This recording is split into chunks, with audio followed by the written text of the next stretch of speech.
आखिर ऐसा क्या हुआ कि भागीरथी और अलकनंदा को अपना अलग अस्तित्व मिटाकर गंगा बनना पड़ा? बस इसी सवाल ने हमें निकलने पर मजबूर कर दिया पंचप्रयाग की उस रहस्यमयी यात्रा पर।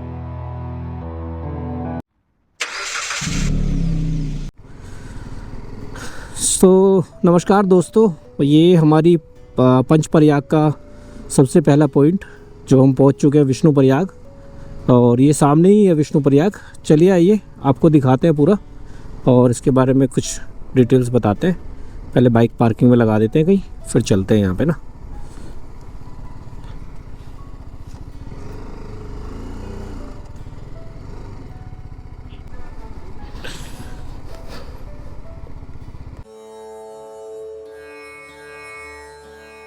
अपने सवालों की तलाश में हम पहुंच गए अपने सबसे पहले प्रयाग, विष्णु प्रयाग।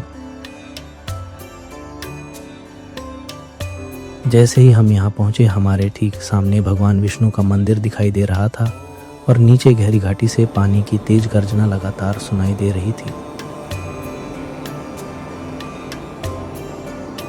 चारों तरफ ऊंचे पहाड़ और ठंडी हवा के बीच एक सवाल हमारे मन में बार बार आ रहा था। आखिर यहाँ ऐसा क्या है जो इस जगह को इतना खास बनाता है? हम जहाँ खड़े थे उसके ठीक नीचे अलकनंदा और धौलीगंगा एक दूसरे से मिल रही थीं। दोनों का स्वभाव अलग महसूस होता है। धौलीगंगा ज्यादा उग्र दिखाई देती है, जबकि अलकनंदा थोड़ी शांत लगती है। लेकिन तभी एक सवाल आया, जब यहाँ अलकनंदा और धौलीगंगा मिल रही हैं तो फिर संगम के बाद इसका नाम अलकनंदा ही क्यों रहता है, धौलीगंगा क्यों नहीं? इसका कारण सिर्फ पानी की मात्रा नहीं है। पुराने समय में किसी नदी की पहचान उसके उद्गम, उसकी यात्रा और उसके धार्मिक महत्व से भी तय होती थी।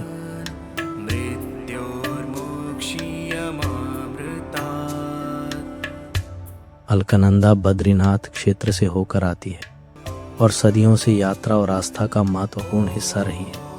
इसी कारण संगम के बाद भी इसका नाम अलकनंदा ही माना गया।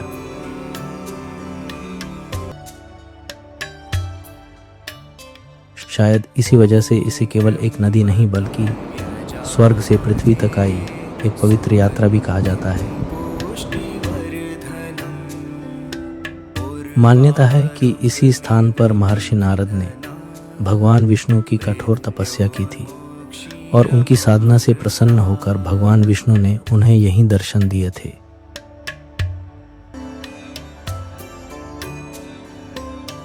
शायद इसी कारण इस स्थान का नाम पड़ा विष्णु प्रयाग, और यहाँ खड़े होकर एक बात जरूर महसूस होती है।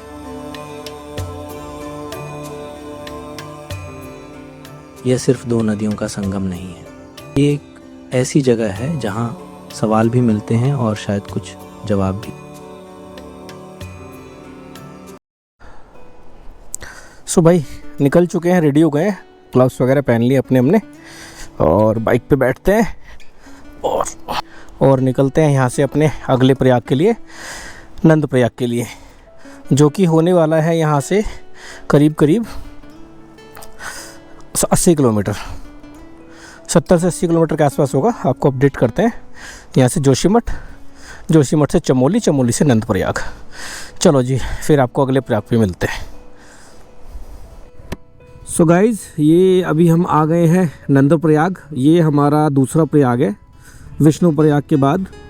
तो चलो आपको दर्शन कराते हैं और यहाँ के बारे में बताते हैं, कौन कौन सी रिवर्स यहाँ मिलती हैं और क्या क्या है यहाँ पे। चलो चलते हैं। और इसके लिए ना थोड़ा रोड से नीचे उतरना पड़ता है, तो संगम तक ही पहुँच जाती है आपकी बाइक या गाड़ी जो भी है ना। तो ये हम नीचे उतर गए हैं यहाँ से ना। अभी चलो संगम पे पहुँचते हैं फिर। ये है हमारी यात्रा का दूसरा प्रयाग, नंद प्रयाग। विष्णु प्रयाग को पीछे छोड़ने के बाद जैसे जैसे हम यहाँ पहुंचे, एक चीज तुरंत अलग महसूस हुई। यह जगह बिल्कुल अलग थी। वहां गहरी घाटियां और उग्र धाराएं थीं। लेकिन यहाँ घाटियां थोड़ी खुली हुई महसूस हो रही थीं और दूर तक फैली नदी की धाराएं इस जगह को एक अलग ही रूप दे रही थीं। नीचे संगम दिखाई दे रहा था, जहां अलकनंदा और नंदाकिनी एक दूसरे से मिल रही थीं। लेकिन इस बार हमारे मन में सवाल थोड़ा बदल चुका था। नंदाकिनी आखिर आई कहां से और इसकी अपनी कहानी क्या है? नंदाकिनी का उद्गम नंदाघुंटी और त्रिशूल पर्वत के आसपास के हिम क्षेत्रों से माना जाता है। कहा जाता है कि यह धारा अपने साथ हिमालय की शांति लेकर चलती है।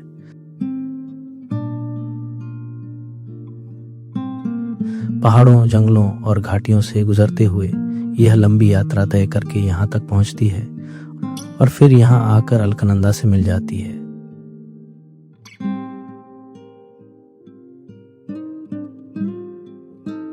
नंदप्रयाग की पहचान सिर्फ संगम से नहीं है।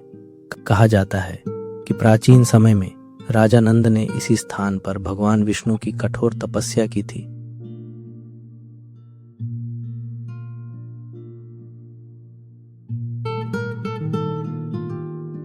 उनकी भक्ति से प्रसन्न होकर भगवान ने उन्हें दर्शन दिए और तभी से इस स्थान को नंदप्रयाग कहा जाने लगा। और यहाँ खड़े होकर एक बात अलग महसूस होती है। विष्णुप्रयाग की तरह यहाँ पानी गरजता नहीं। यहाँ लगता है जैसे पहाड़ धीरे धीरे कोई कहानी सुना रहे हों।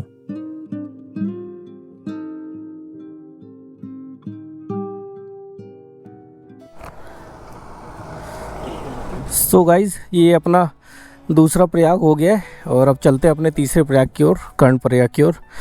चलिए पहुँचते हैं जल्दी से।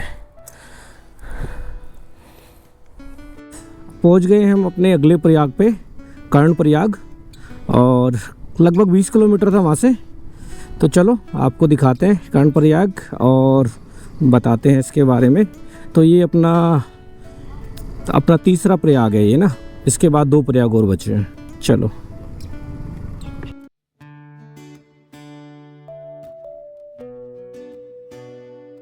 ये है हमारी यात्रा का तीसरा प्रयाग, कर्णप्रयाग। बाकी प्रयागों में जहां संगम तक पहुंचने के लिए मुख्य सड़क छोड़कर थोड़ा नीचे उतरना पड़ता था, वहीं कर्णप्रयाग बिल्कुल बद्रीनाथ मार्ग पर ही बसा हुआ है। और हमारी यात्रा में एक और चीज धीरे धीरे बदलती हुई दिखाई दे रही थी। विष्णुप्रयाग लगभग शांत और खाली सा महसूस हुआ था। फिर नंदप्रयाग एक छोटे से पहाड़ी कस्बे जैसा लगा और अब कर्णप्रयाग पहुंचते पहुंचते ऐसा लग रहा था जैसे हमारे साथ साथ प्रयागों के आसपास की दुनिया भी बड़ी होती जा रही थी।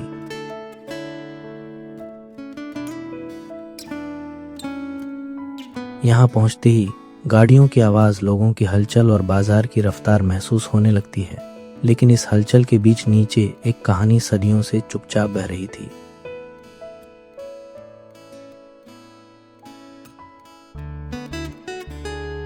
यहीं अलकनंदा और पिंडर एक दूसरे से मिलती हैं। लेकिन इस बार एक और दिलचस्प बात सामने आई। पंचप्रयाग में मिलने वाली नदियों में पिंडर एक ऐसी धारा मानी जाती है जो कुमाऊं क्षेत्र से अपनी यात्रा शुरू करती है।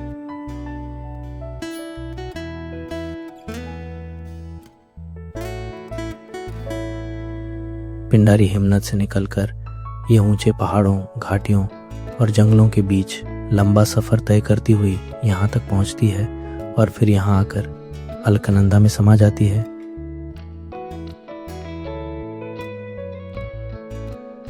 लेकिन इस बार सवाल सिर्फ इतना नहीं था कि 2 धाराएं कहाँ मिल रही हैं। सवाल यह था कि आखिर इस जगह का नाम कर्णप्रयाग क्यों पड़ा। कर्ण ने इसी स्थान पर भगवान सूर्य की कठोर तपस्या की थी।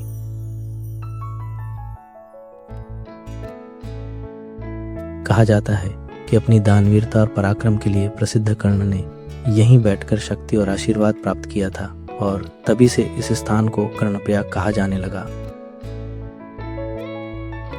और यहाँ खड़े होकर ऐसा लग रहा था जैसे हमारी पंचप्रयाग की यात्रा सिर्फ आगे नहीं बढ़ रही थी, बल्कि हर पड़ाव अपने साथ एक नई कहानी भी जोड़ रहा था।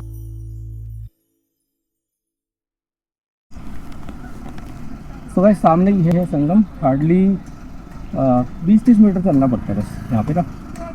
चलो चलते हैं फिर अब अपने नेक्स्ट संगम की। सो कर्णप्रयाग से 30 किलोमीटर आगे आ गए हम। अब हमारा चौथा प्रयाग है रुद्रप्रयाग। तो चलो चलते हैं और आपको जाके आराम से व्यू दिखाते हैं। सामने ही दिख रहा है। और चलो घाट की तरफ चलते हैं।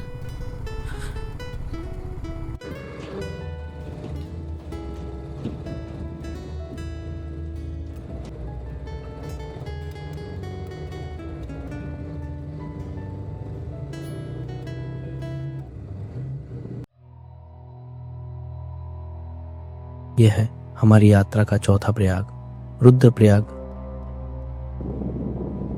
यहाँ सिर्फ पानी की आवाज नहीं थी, यहाँ कुछ और भी था, कुछ ऐसा जो इस जगह को बाकी प्रयागों से अलग बना रहा था।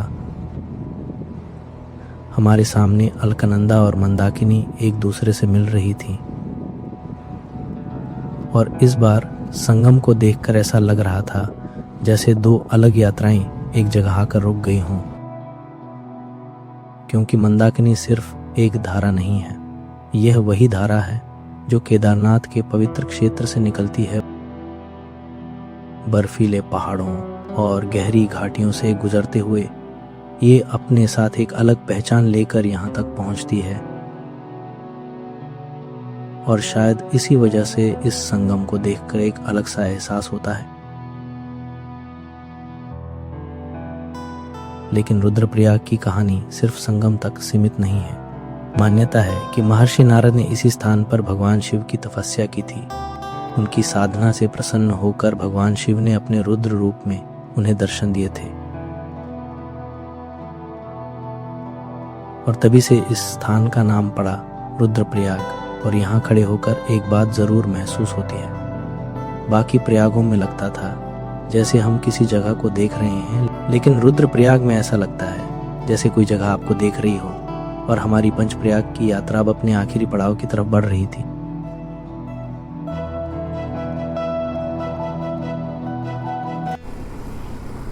सो गाइज, हमारा ये चौथा प्रयाग रुद्रप्रयाग भी हो गया और अब हम जा रहे हैं अपने मेन प्रयाग की तरफ, देवप्रयाग। वो हमारा 5वां प्रयाग होगा। सो अभी हम पहुंच गए हैं अपने 5वें और अंतिम प्रयाग में, देवप्रयाग में। तो ये यहाँ पर अलकनंदा और भागीरथी का संगम होता है और यहीं से गंगा बनती है। चलो चलते हैं और बाकी आपको डिटेल्स जाके बताते हैं इस पूरे शहर के बारे में और बाकी सारी चीज़ें ना।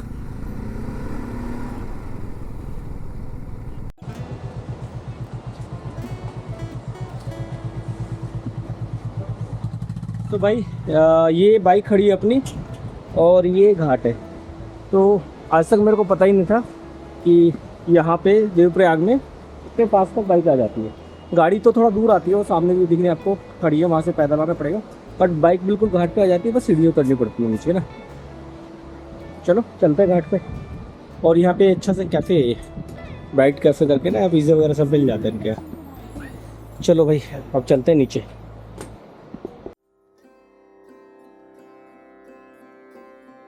यह है हमारी यात्रा का आखिरी प्रयाग, देवप्रयाग। और शायद सबसे खास भी, क्योंकि हमारी यह पूरी यात्रा एक सवाल से शुरू हुई थी। आखिर ऐसा क्या हुआ कि भागीरथी और अलकनंदा दोनों को अपना नाम छोड़ना पड़ा?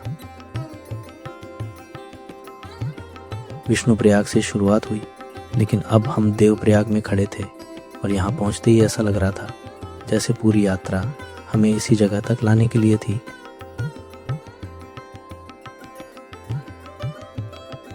ऊपर पहाड़ों के बीच बसा शहर और नीचे दो अलग रंगों की धाराएं एक दूसरे की तरफ बढ़ती हुई।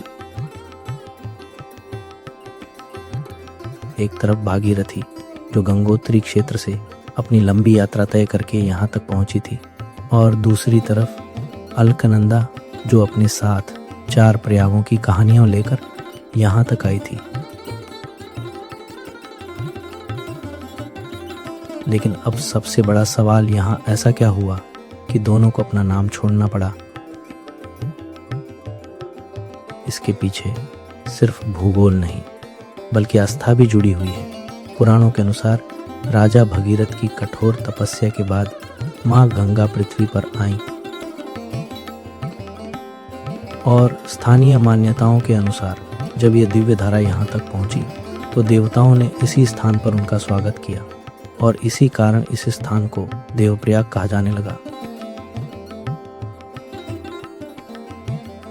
और यही वह स्थान माना जाता है जहाँ गंगा अपने पूर्ण स्वरूप को प्राप्त करती है।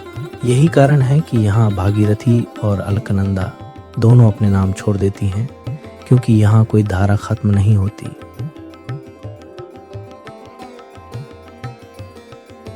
यहाँ एक नई पहचान जन्म लेती है और शायद इसीलिए हमारी यात्रा का वह सवाल भी यहीं आकर अपना जवाब पा लेता है।